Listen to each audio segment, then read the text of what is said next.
Okay, अभी हमने देखा है कि ख़वातीन बाल क्यों कटवाएं और क्यों ना कटवाएं, लंबे बाल रखें, उसकी वजूहात हमने देखी हैं और 7 मुख्तलिफ रीज़न्स हैं जो इस हवाले की रोशनी में हमें समझ में आती हैं।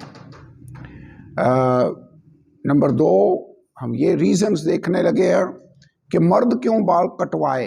नंबर 1, उसका बाल कटवाना ये ज़ाहिर करता है कि वो अथॉरिटी के अंडर है। नंबर 2, मर्द अगर अपने सर को ढांपे बगैर दुआ करता है तो वो अपने सर को बेहुरमत नहीं करता। नंबर 3, नेचर भी ये टीच करती है कि मर्द अपने बाल छोटे रखे और औरतें बाल लंबे रखें। नंबर 5, मर्द अगर लंबे बाल रखेगा तो ये उसके लिए शर्म की बात है, बेहुरमती है। नंबर 5, इंसान मर्द को खुदावंद यीशु की टाइप बनाया है, इसलिए उसकी अथॉरिटी और इख्तियार को जाहिर करता है। और नंबर 6, ये एक तरीका है कि मर्द और औरत के दरमियान इम्तियाज़ जो है वो कायम है। वैसे हम जिस दौर में जा रहे हैं यहाँ पर अब मर्द और औरत में इम्तियाज़ कई जगहों पर आपको नज़र ही नहीं आता, लेकिन खुदा का कलाम इस बारे में क्लियर करता है कि कैसे हमें इम्तियाज़ रखना होगा। ओके, थोड़ा सा हम आगे बढ़ते हैं। जो बाल हैं बेसिकली ये सर पर घने बाल होना ताकत और पावर की अलामत समझा जाता था कि ये सेहतमंद बंदा है, और अगर किसी के बाल बिल्कुल वो ना हो तो ये शर्म की बात समझा जाता था कि ये इसमें वीकनेस है। आपको याद है हमारे मुआशरे में भी, कल्चर में भी, अगर कोई गंजा हो तो उसको वो बड़ा समझा जाता है कि ये तज़हीक में लफ्ज़ जैसे होता है कि फ़लाँ ये गंजा है, हालांकि पता नहीं और क्या लफ्ज़, सुलझा लफ्ज़ कौन सा इस्तेमाल हो सकता है गंजे की जगह पर। लेकिन अब बाइबल में भी एक वाक़या है, 2 सलातीन 2 बाब, बच्चे जो अलीशा नबी को उसका मजाक उड़ा रहे थे और कह रहे थे ए गंजे सर वाले, चढ़ा चला जा, चढ़ा चला जा। तो इसका मतलब है जो बाल बेसिकली ख़वातीन के भी सर पर बाल होना और मर्दों के सर पर भी बाल होना, बेसिकली यहाँ पर लिखा हुआ है कि it is a symbol of perfection and strength पुराने अहदनामे के अंदर। लेकिन इसके मुकाबले में बालों का काट दिया जाना बेहुरमती के ज़िम्रे में आता था। आपको पता है कई दफ़ा सज़ा के तौर पर या लड़ाई हो जाए तो पकड़ कर किसी के बाल काट दिए जाएं, तो ये शर्मिंदगी की बात गिनी जाती है या नहीं गिनी जाती? बिल्कुल गिनी जाती। Cutting of hair is a symbol of disgrace. यसाया 22वां बाब और 12वीं आयत पढ़े, ये याद रखना है। बालों का काटा जाना बेहुरमती की अलामत समझा जाता था। बहुत जी, और उस वक्त खुदावंद रब्बुल फाज ने रोने और मातम करने और सर मुंडाने और टाट से कमर बांधने का हुक्म दिया था। सर मुंडाने का, अगर कोई सर मुंडवाता था तो आपको पता ही है किस बात को जाहिर करता था? गम को, अफसोस को। किसी का कोई मर जाता तो लोग ये करते थे, अपने कपड़े फाड़ते, सर मुंडाते थे। याद है, ये बाइबल के अंदर लिखा हुआ है। लेकिन on the other hand sir पर बालों का होना इज्जत, परफेक्शन और स्ट्रेंथ की मिसाल समझा जाता था। बालों का जो काटा जाना है ये डिसग्रेस गिना जाता था। और भी बहुत सारे हवाले हैं। हिजकियल 27वां बाब 31वीं आयत है, आप लिख लें, बाद में घर जाकर इनको पढ़ लें। 29वां बाब और 18 आयत, बहुत सारी जगहों पर यह है। यिर्मयाह 7वां बाब और 29वीं आयत, ये वाला हवाला पढ़ लेते हैं। यिर्मयाह 7:29, 7:29। अपने बाल काटकर फेंक दो, पहाड़ों पर जाकर नफा कर, तो खुदावंद ने उन लोगों को जिन पर उसका कहर है रद्द और तर्क कर दिया। अब हिजकिय्याह नबी को खुदावंद ने ये कहा, यिर्मयाह को, बल्कि यिर्मयाह 7वां बाब और 29वीं आयत, हिजकिय्याह को भी ये कहा, लेकिन यिर्मयाह भी हमने पढ़ा है। तो उसने कहा कि अपने बाल काट कर फेंक दे,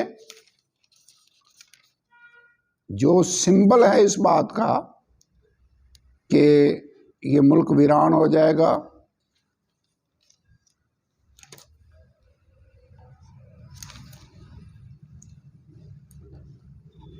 अपने बाल काट कर फेंक दे, पहाड़ों पर जाकर नोहा कर, क्योंकि खुदावंद ने उन लोगों को जिन पर उसका कहर है रद्द और तर्क कर दिया है। इसका मतलब है बालों का काट दिया जाना खुदा के गज़ब, अदालत और जजमेंट को जाहिर करता था। सो ये डिसग्रेस है, बेसिकली बेहुरमती है बालों का काटा जाना। ओके, नेक्स्ट अगर आप देखें तो जो बाल हैं ये जलाल के लिए हैं, glory. Hair was a symbol of glory. हिजकिय्याह 16 बाब की 7 आयत, ये इसको हम पढ़ेंगे नहीं, लेकिन ये लिख लें, हिजकिय्याह 16 बाब की 7 आयत। इसको हम नहीं पढ़ेंगे। इमसाल की किताब 16 बाब की 31वीं आयत, जो वाइट हेयर हैं, जिसको कहते हैं ग्रे हेयर, ये सर पर शौकत और अजमत का ताज गिने जाते थे। बाल, इसका मतलब वाइट कलर के बाल ये भी इतने बुरे नहीं है, बुजुर्गी की अलामत। पढ़ें क्या लिखा है। सफेद सर शौकत का ताज है, वो सदाकत की राह पर पाया जाएगा। तो सफ़ेद सर जो है ये भी शौकत का ताज है। अब कई लोगों को ये पसंद नहीं है, वो सफ़ेद होते हैं, वो बार बार इनको केमिकल लगा कर काले करने की कोशिश करते हैं। वो शायद शौकत का ताज नहीं चाहते। ये है जी इमसाल 16 बाब की 31वीं आयत। हिजकिय्याह 5वां बाब पहली 4 आयतें जिनका मैं रेफरेंस दे रहा था। हिजकिय्याह 5वां बाब पहली आयत, है आदमजाद, तू एक तेज तलवार ले और अजाम के उस्तरा की तरह उससे अपना सर, अपनी दाढ़ी मंडवा और तराजू ले और अपने बालों को तोल कर उसके हिस्से बना। फिर जब मुहासरा के दिन पूरे हो जाए तो शहर के बीच में उनका एक हिस्सा लेकर आग में जला, दूसरा हिस्सा लेकर तलवार से इधर उधर बखेर दे, तीसरा हिस्सा हवा में उड़ा दे। और मैं तलवार खींच कर उनका पीछा करूँगा। उनमें से थोड़े से बाल गिन कर ले और उनको अपने दामन में बांध। फिर उनमें से कुछ निकाल कर आग में डाल और जला दे। इनमें से एक आग निकलेगी जो इसराइल के तमाम घराने में फैल जाएगी। 5वीं आयत, खुदावंद यूँ फरमाता है, यरूशलेम यही है, मैंने उसे कौमों और ममलकतों के दरमियान जो उसके आसपास हैं रखा है। और आगे मैं इसको नहीं पढ़ता, लेकिन उसका बाल काट कर बखेरना इस बात को जाहिर कर रहा था। एज ए टाइप खुदा ने उसको इस्तेमाल किया कि इसी तरह मैं बनी इसराइल को आग के साथ ये जलाए जाएंगे, ये बखेर दिए जाएंगे, और फिर उनका कोई थोड़ा सा बकिया जो है, चंद बार, वो बाकी बच जाएंगे। That was the type. तो बालों का जो होना है ये ग्लोरी का सिंबल है, लेकिन हिजकिय्याह के ज़रिया से खुदावंद ने उसे ये कहा कि इनका बिखर जाना अदालत का निशान है, कि कैसे जैसे तेरे बाल बिखरे हैं इसी तरह बनी इसराइल भी बिखेर दिए जाएंगे। और अल्टीमेटली खुदा का जलाल बनी इसराइल से जाता रहा। हिजकिय्याह 10 बाब की 3 आयत के अंदर जलाल नज़र आ रहा है। 4थी आयत में ये बाहर उसके दरवाजे के पास है, चौखट के पास, वहाँ से उठकर ये टेंपल से उठा लिया गया 5वीं आयत में, और फाइनली ज़मीन पर से खुदा का जलाल ऊपर उठा लिया गया 19वीं आयत में। ये पूरे का पूरा 5वां बाब, 10 बाब अगर आप पढ़ें तो 10 बाब की 3री आयत, 4थी आयत, 5वीं आयत और 19वीं आयत, यहाँ पर ये सारी टाइप आपको नजर आएगा। लेकिन इसको समझाने के लिए खुदा ने जो काम किया वो ये था कि हिजकियेल से कहा अपने सर के बाल काट, इनको बखेर दे। तो बाल काटा जाना बेहुरमती, डिसग्रेस को जाहिर करता था, अदालत को जाहिर करता था। ओके, गिनती की किताब 6ठा बाब 1 आयत, जो मैं खुदा के नज़ीर का जिक्र कर रहा था। फिर खुदावंद ने मूसा से कहा कि बनी इस्राएल से कहे कि जब कोई मर्द या औरत नज़ीर की मन्नत यानी अपने आप को खुदावंद के लिए अलग रखने की खास मन्नत माने, तो वो मै और शराब से परहेज़ करे, और मै का या शराब का सिरका ना पिए, और ना अंगूर का रस पिए, और ना ताज़ा या खुश्क अंगूर खाए, और अपनी नज़ारत के तमाम अयाम में बीज से लेकर छिलके तक जो कुछ अंगूर के दरख्त में पैदा हो उसे ना खाएं, और उसकी नज़ारत की मन्नत के दिनों में उसके सर पर उस तरह ना फेरा जाए जब तक वो मुद्दत जिसके लिए वो खुदावंद का नज़ीर बना है पूरी ना हो, तब तक वो मुकद्दस रहे और अपने सर के बालों की लटों को बढ़ने दे। बस इतना काफ़ी है मेरे ख्याल में, दैट इज इनफ। खुदा के लिए डेडिकेशन का निशान था उसके सर पर जो बाल हैं वो कटे नहीं, जो अनकट जो हेयर हैं, बेसिकली खुदा के लिए डेडिकेशन का एक साइन था। उसकी और भी शराइत थी कि नशावर कोई चीज़ नहीं पिएगा, लाश को टच नहीं करेगा, लेकिन साथ ये भी था कि अपने सर के बालों को वो बढ़ने दे। जब वो मुद्दत, अब नज़ीर जो थे वो 2 तरह की मन्नत मानते थे। एक थे जो फॉरएवर पूरी लाइफ के लिए खुदा के नज़ीर होते थे, जैसे शमसून था। कुछ थे जो थोड़ी मुद्दत तक के लिए अपने आप को नज़ारत की मन्नत मानते थे, जैसे पौलुस ने मन्नत मानी थी। एक दफ़ा उसने ये मन्नत मानी और हैकल में था, जब उनको गिरफ्तार कर लिया गया और वो सारा सिस्टम हुआ। लेकिन कहना मैं ये चाहता हूँ कि नज़ीर की मुद्दत होती थी, और जब वो मुद्दत पूरी हो जाती तो फिर वो जाते बाल कटवाते, और वो बाल खुदा के मज़बा पर पेश किए जाते हैकल के अंदर, जो कुर्बानी का मज़बा होता है, as a sacrifice. So here basically was a mark of separation. और कज़ात की किताब 13 बाब इसकी एग्जाम्पल है। गिनती 6ठा बाब 1 आयत इसकी पूरी टीचिंग है। लेकिन शमसून की जो एग्जाम्पल है वो इसकी एक मिसाल है कि वो खुदा का नज़ीर था। सो मैं पढ़ रहा था कि बालों के ताल्लुक से नए अहदनामे में भी और पुराने अहदनामे में भी काफ़ी तालीम दी गई है। और पहला करंथियों 11 बाब, ये तो सारे का सारा हमने ऑलरेडी पढ़ लिया है और इसको थोड़ा सा देखा है कि क्यों, क्या वजह है। लेकिन एक वजह जो हमने देखी है वो ये है कि कलीसिया बेसिकली टाइप है। औरत कलीसिया की टाइप है और मर्द जो है वो मसीह की टाइप है। घर के अंदर निज़ाम में क्या हमने पढ़ा करंथियों 11 बाब में कि हर औरत का सर मर्द और मर्द का सर मसीह का सर। इसका क्या मतलब है? मसीह का सर खुदा। ये लेसन का हिस्सा नहीं है लेकिन इसको हम देख सकते हैं। इसका मतलब सिंपल सा ये है कि वो ताबे है, जो फ्लैश है, जो जब वो इंसानी जिस्म में आया तो जिस्म बेटा रूह के अंडर है, ताबे है। मसीह का सर खुदा। ये नहीं कि वो फर्क हस्तियाँ हैं, जैसे उसने कहा मेरी मर्जी नहीं बल्कि तेरी मर्जी पूरी हो।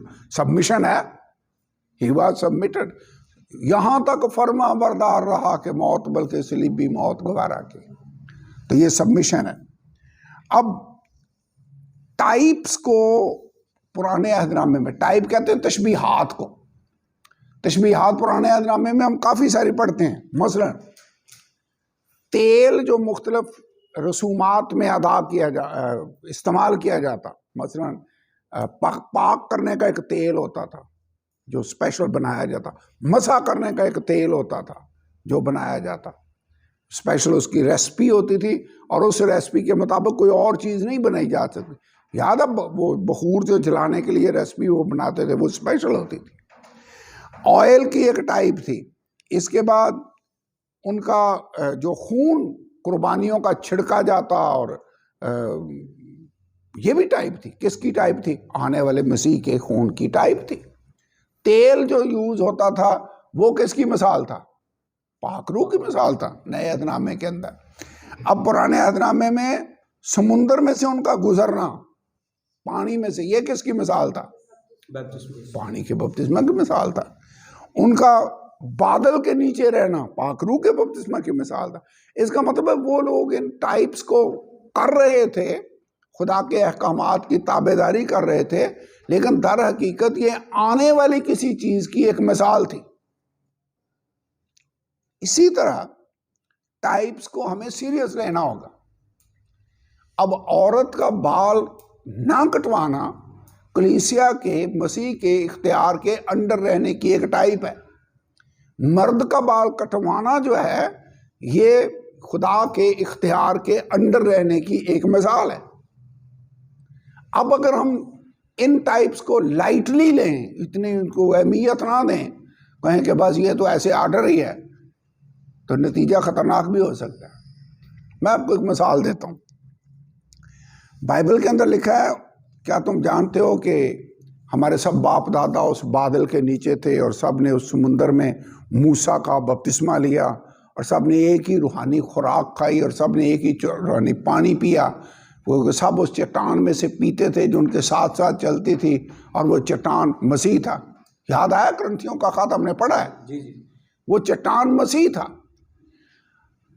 अब जब बनी इसराइल को प्यास लगी, खुदा ने मूसा से कहा कि इस चट्टान को मार और उसमें से पानी निकलेगा। उसने मारा लाठी से, पानी निकला। फिर जब एक जगह पर पहुंचे, उसको प्यास लगी उनको, तो खुदावंद ने मूसा से कहा अब तूने चट्टान से कहना है और वो तुझे पानी देगी। मूसा ने क्या किया? उसने लाठी मारी। खुदा नाराज हुआ और उसको सजा ये मिली कि वो जिसके लिए 40 साल वेट कर रहा था इतने सालों से, कि मैंने उस वादे के मुल्क में जाना है जिसका वादा खुदा ने इब्राहिम के साथ किया है, वो उस वादे के मुल्क में ना जा सका क्योंकि उसने टाइप को तोड़ा। अब ये वैसे हमें होलीनेस के स्टैंडर्ड्स बड़े मामूली से लगते हैं कि कोई बात नहीं, लेकिन मैं जो आपको समझाने की कोशिश कर रहा हूँ वो ये है कि ये कलीसिया की और खुदावंद यीशु की आप टाइप हैं। और ये बाल कटवाना और बाल लंबे रखना उस मिसाल की एक ज़ाहरी अलामत है वो जो खुदा ने रखी हुई है। जैसे समसून के सर पर उसके बाल उसकी पाकीज़गी की या डेडिकेशन की एक अलामत थे। बाल उसने कटवा ही दिए ना, हम हर महीने बाद बाल कटवाते हैं, ये कोई बड़ी बात तो नहीं है। उसने बाल कटवाए, खुदा का मजा जाता रहा, क्योंकि वो सर के बाल उसका रखना एक उसकी डेडिकेशन की का निशान था। हमें इन पाकीज़गी के स्टैंडर्ड्स को इतना आम नहीं समझना चाहिए, क्योंकि ये खतरनाक काम भी हो सकता है। ओके, मेरे ख्याल में हम आगे बढ़ते हैं थोड़ा सा, और वो ये है कि बाल लंबे और छोटे की तो अब मेरे ख्याल में समझ आ गई आपको। ये तो नहीं अब भूलना चाहिए। मर्दों ने बाल कटवाने हैं और लंबे नहीं रखने, ना पोनियाँ डालनी है, ना कैचर वो क्या डालने हैं, कुछ भी नहीं करना। और जो बहनें हैं इन्होंने बाल लंबे रखने।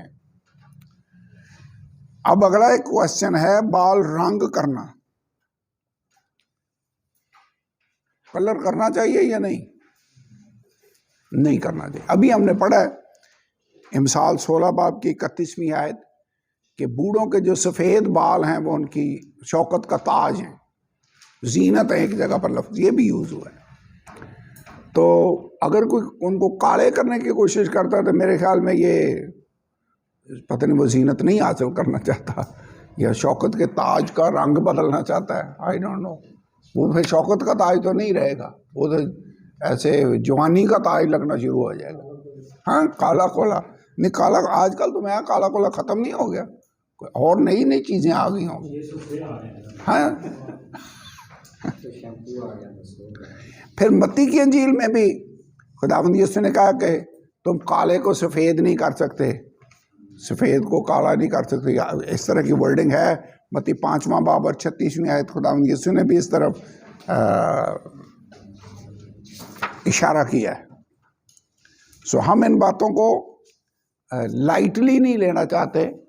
जिस बात की तरफ मैं ज़ोर देना चाहता हूँ वो यह है कि टाइप्स हैं बेशक, लेकिन ये पाकीज़गी का ज़ाहरी निशान है, हम इनको मेंटेन रखना चाहते हैं। ड्रेसिंग हमारी कैसी होनी चाहिए, आज हमने ये देखा है, मुकद्दसों जैसी, वजह कथा मुकद्दसों जैसी हो। ज्वेलरी, मेकअप, ये दुनियादारी की चीज़ें हैं, और खुदा का कलाम हमें ये कहता है कि ना दुनिया से मोहब्बत रखो और ना उन चीज़ों से जो दुनिया में हैं, क्योंकि जो दुनिया से मोहब्बत रखता है उसमें खुदा की मोहब्बत नहीं। दुनिया में क्या है?